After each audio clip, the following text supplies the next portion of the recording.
time on Tuesday, the 18th of August, 2015. Derivatives trading involves substantial risk of loss and is not suitable for all investors. Past performance is not indicative of future results.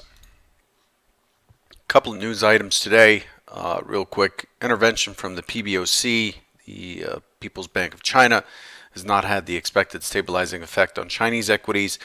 The Shanghai Composite's down 6.15% in today's session. Basically, almost 6.25%.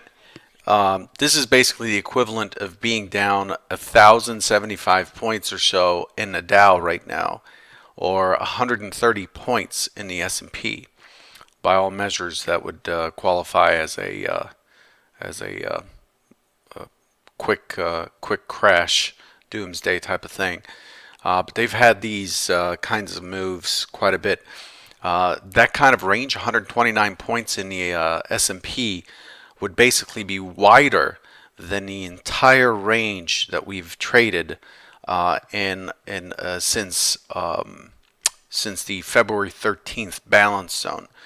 Since February 13th, we've been trading from 2023 to 2126, about 103 points, and basically the Chinese markets covered that plus some in today's session.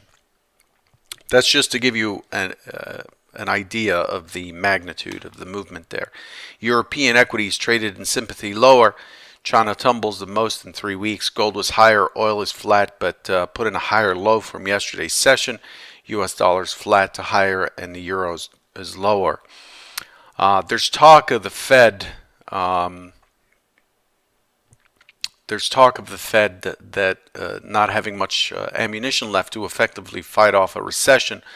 Global economies are slowing down. Prospects of an interest rate hike are getting dimmer and dimmer, in my opinion. I just don't think it's realistic for them to raise rates here in the next 4 weeks. I just don't see that happening. July housing starts came in at 7:30 Central, 8:30 Eastern. 1.206 million, better than the 1.18 million estimated. Building permits came in a little weaker, 1.119 million versus 1.23 million. Also, something to note, copper prices fell below $5,000 per metric ton. This is the lowest they've been since 2009. I'm not a doomsday type of person. I don't really care. I just look for volatility. I look for an auction that is orderly, that I can trade. That's all I'm interested in. Up, down, sideways, doesn't matter. We can do something with it as long as it's orderly. But overall, it just isn't looking so good. It doesn't look so hot. Again, I'm not a perma bear, and I'm not predicting a crash or anything, but there's been a lot of, based on the way I see the market, there's been a lot of accumulation lately, it seems, especially in the S&P.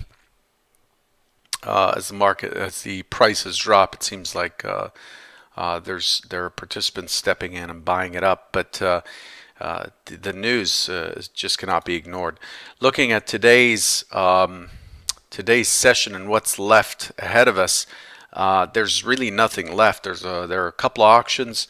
The U.S. has a 4-week bill at 10:30 for $40 billion, and also 12-month bills at 10:30 for $22 billion. But other than that, I don't see anything on deck that would be a mover. Home Depot and Walmart announced pre-market. So let's look at what we did yesterday versus what we expected to happen. I want to remind everyone, I put this scrolling thing on here as I experiment with this software, this broadcasting software. It might be a little cheesy, but there's an open AMA, Ask Me Anything or Ask a Question AAQ webinar today. I'm leaving for the next week and a half. I'm going to be out of the country on a trip. And so I figured I'd do one, since I'd like to do a public AMA once a month. and they usually happen on Thursdays for Stage 5's members. Every Thursday we do a webinar where we have discussions about setups and trading and execution, all kinds of stuff, whatever comes up, whatever happens to be important at the time. And then once a month I open that up to the public. So I use the tiny URL. You also have it on your Twitter, on my Twitter feed, FutureTrader71. I've got links to that if you want to attend. It's at noon today, Central, 1 Eastern, and it goes for about an hour depending on the volume of questions. Anyway, so let's look at the market and where we expect it versus where it is. Yesterday, the primary hypothesis for yesterday, we were trading somewhere in here. And the primary hypothesis was for a test of this LVN, failure, and then for it to break the prior day's low, chop, and then continue lower and repair some of the structure that we left behind from the day before. We opened, while the trader bite was going on, we were trading right against the heavy part of the lower distribution. So I was looking for this to start to rotate down based on the information that we had. And I also talked about a secondary hypothesis, which is a choppy open, then eventually push into that LVN, chop around it, get above it, pull back to it, and then ultimately take out this, take out the VPOC that we had there, and then take out the gap 89.50, and then walk its way up to 93.75 up here, and that was the target. Yesterday was a hybrid between Hypo 1 and Hypo 2. Hypo 1 seemed to trigger right away. It looks like a bit of a drive here, so I labeled it an OTD or an open test drive type of opening, but really it turned out to be an open auction in range. And the first indication that there was something going on the buy side is as this dropped, we had a delta that was pretty strong on the negative side. You could see it dropping here, and then as we sat sideways and built this very heavy coil underneath yesterday's low, the delta is rising. Somebody's lifting as it's chopping around. So as soon as it pushed through and it retested the prior day's low and could not push in and started to move up, I was looking for a long to target, again, the LVN, point of control, the gap close, and 93.75 up here. That was a kind of a hybrid between Hypo 1 and Hypo 2. Not easy to get on that once it triggered, once it started to go. It was pretty quick. You can see that rotation there is 12 points, which is highly unusual. But even though it's 12 points, this is another thing that most of you have been following me since 2009. I've seen this over and over and over and over. But lo and behold, stops right at that 87.75 for a pause, and then we get a 4-point rotation down right here, and then again we test higher low and then an explosive move up, and then we get to 93.75 to the tick right there, pause again, 93.75 being another naked point of control, pause again, coil, but you can see that there's some pretty good delta on these moves up. There's some strong participation on the buy side as the market moves up. So that yesterday, I would not call it a successful preempt of the hypotheses or how I approach the market as far as the pre-market ideas. But ultimately, the levels did play out as expected, just tougher to read. So overall, what have we accomplished? We're pushing through this high volume node area, and our next target is going to be the low volume node at 2112 even at the moment. So we've closed this point of control that I talked about yesterday. We've closed the gap to the tick right there. This goes all the way back to a couple Thursdays or a couple Tuesdays ago, or last Tuesday, and we've traded. That was the template day. We've traded this out, and we're starting to move into even higher territory. So we're looking at there's a balance zone that was formed right here, and we're in the middle of it. Part of what forms this volume, and the market's just slowly shifting its way into the 2112 and making its way up. It's had a pretty good run so far. You know, it's tough to walk right through a high volume node, even though it's been here for a while. We've tested and retested this range quite a bit.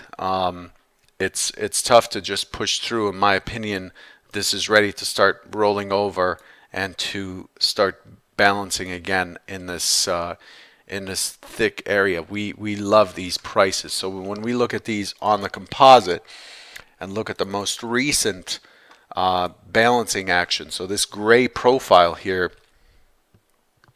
you can see what we've done. We've basically dropped, pushed up, dropped down to 46.50, and we've pushed back up into this high volume area, and we've been sitting here for a couple of days. And yesterday we broke through. Where did we break through to?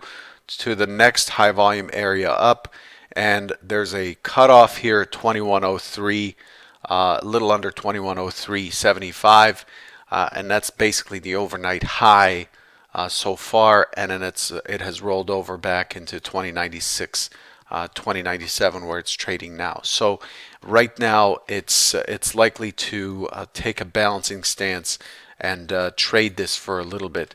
I think my prediction for today, I think unless there's news, I expect that there's going to be a fair amount of choppiness, short-term traders in control, that sort of thing. So let me turn this off. This really bugs me. So last night we pushed up into that 2103.75 that I just showed you. It is the next high volume node up, and the market has basically shifted down into the European Open with the Asian session trade, but really it has not moved all that much, and then has continued to balance near the low. The profile is a long liquidation profile.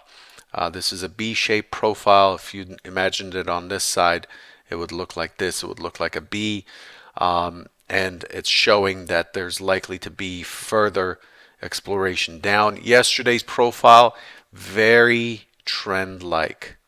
Multiple distributions, very thin trading, and then the market ends up shifting the point of control way up there, and there are areas here that are thinly traded. So look for a retest 2087.75. In my opinion, I think we're likely to chop around on the open and shift down to this level at some point as hypo 1. Okay, so overall, what are we expecting? We're expecting it to open in range, as you can see here. Let's enlarge this so I can draw on it a little better. We're opening in range against the point of control, so expect short-term traders to be in control here. Expect chop. I'm expecting a false attempt higher. This auction did not complete, so potentially a new high, but I'm expecting it to roll over and start to test the low volume node areas into today. That's what I'm looking for this session. That's the primary hypothesis. If not, we might test up early, come back down, attempt to push lower, and then start moving again towards our key target, which is 2112. That's hypo 2. Hypo 3, test higher, test lower, sit in the middle until the close, at which point it's anybody's guess, but the trend is up. So you would have to lean on the long side late in the day. And that's really all I can say. It's very difficult to tell. I can tell that we have a weak high, but I can also tell from the overnight session that the market's not happy with what China did, and therefore it's likely to explore these levels lower, and the key level to explore lower is 2087.75, which is only 10 points down. So I'm looking for either one. In either case, it's not a good day to overstay your trades. It's a good day to just get your scale out fairly quickly and see what the market can yield. It's not a good day to be stubborn. I think short-term traders are going to be in control, so we're going to be clubbing each other on the head today rather than higher time frames coming in and pushing the market around. We'll see what happens though. Again, we have an open webinar at noon Central, 1 Eastern time, and look to Twitter for the link. And I'll catch you there. That's all I have for you. Take care.